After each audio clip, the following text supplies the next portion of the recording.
بادشاہ کا دل اپنی ہی بیٹی پر آ گیا۔ ایک بادشاہ کی بیوی بہت ہی خوبصورت تھی اور بادشاہ اس سے بہت زیادہ پیار کرتا تھا۔ جب ان کے ہاں بیٹی پیدا ہوئی تو بیٹی کی پیدائش کے بعد بادشاہ کی بیوی کا انتقال ہو گیا۔ بیوی کے انتقال کی خبر بادشاہ پر بجلی بن کر گری اور پھر وہ ہر وقت افسردہ رہنے لگا۔ بیوی کی وفات کے بعد وہ زیادہ تر شراب کے نشے میں ڈوبا ہوتا اور باقی وقت خوبصورت کنیزوں کی صحبت میں گزار دیتا۔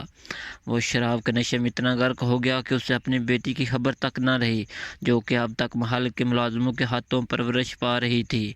وقت گزرتا گیا اور بادشاہ کی بیٹی 16 دوشیزہ بن گئی۔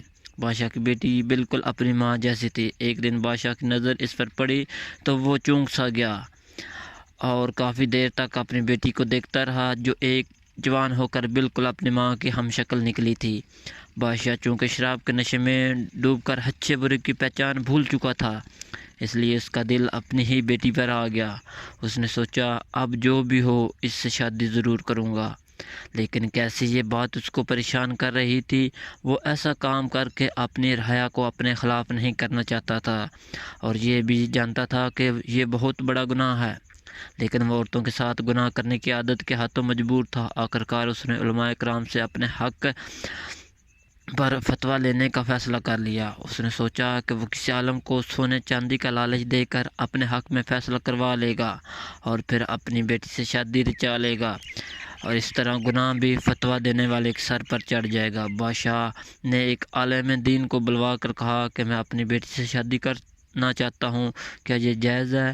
فتویٰ لینے کا فیصلہ کر لیا۔ اس نے سوچا کہ وہ کسی عالم کو سونے چاندی کا لالچ دے کر اپنے حق میں فیصلہ کروا لے گا اور پھر اپنی بیٹی سے شادی رچا لے گا، اس طرح گناہ بھی فتویٰ دینے والے کے ساتھ چڑھ جائے گا۔ بادشاہ نے ایک عالم دین کو بلوا کر کہا میں اپنی بیٹی سے شادی کرنا چاہتا ہوں، کیا یہ جائز ہے؟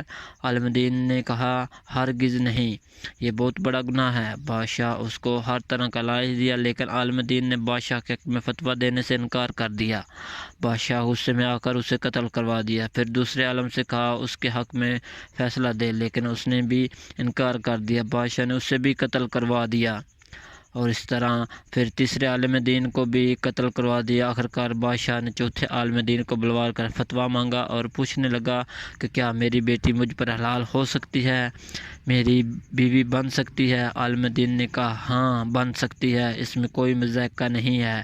بادشاہ یہ سن کر بہت حیران ہوا اور پوچھا کہ وہ کیسے؟ عالم دین نے بادشاہ کی آنکھوں میں دیکھ کر کہا ارے بادشاہ، اللہ کے نبی کا فرمان ہے کہ جب تم حیا نہ کرو تو پھر چاہے جو مرضی کرو، جب تم نے بے حیا بن کر سوچ ہی لیا ہے تو تم پر سب کچھ جائز ہے، کیونکہ تم بے حیا بن چکے ہو۔ اتنا سننا تھا کہ بادشاہ کو اپنی غلطی کا احساس ہوا اور وہ رونے لگ گیا اور اپنے گناہوں کی معافی مانگنے لگا۔ اس دن کے بعد بادشاہ نے اپنے گناہوں سے سچی توبہ کر لی۔ سچی بات یہ ہے کہ اللہ کے ولی حق بات کہنے سے نہیں ڈرتے، چاہے ان کی جان ہی کیوں نہ چلی جائے۔ دوستو اگر ویڈیو اچھی لگی ہو تو میرے چینل کو لازمی سبسکرائب کر دیں۔